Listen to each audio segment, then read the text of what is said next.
and Assalamualaikum everyone, this is me Amira Aisha, and today inshallah I'll be sharing a little bit on a book entitled The Housekeeper and the Professor by Yoko Ogawa, a well-known Japanese author. So the book was first published in 2003 with the title Hakase no Aishita Soshuki, and was later translated in English by Stephen Snyder and published in 2009. The Housekeeper and the Professor. As the title suggests, it does indeed follow the story of a young woman who works as a housekeeper under the Akebono housekeeping agency. One day she finds herself assigned to work for an old maths professor. So what was peculiar about this new client of hers is that he lived with only 80 minutes of short-term memory. And to him, everything was still back in 1975. The year he got involved in an accident that caused damage to his brain.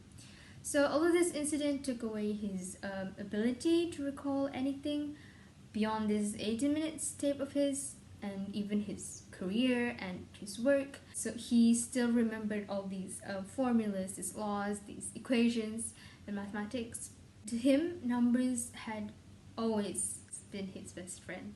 So each morning, the housekeeper will get these same set of peculiar questions from the professor, revolving around numbers, like her birth date or her shoe size, and day by day she would learn new things from the professor. So one day, she somehow mentioned about her 10-year-old son who had been a latchkey kid for most probably since she started working.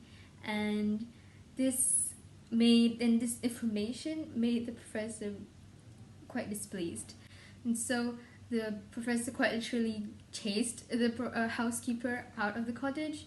And from then on, by the professor's request, the housekeeper's son would come to the cottage right after school. So what readers can experience from the story is how the bond between these three people grow and bloom by each day in such a warm manner despite the odds.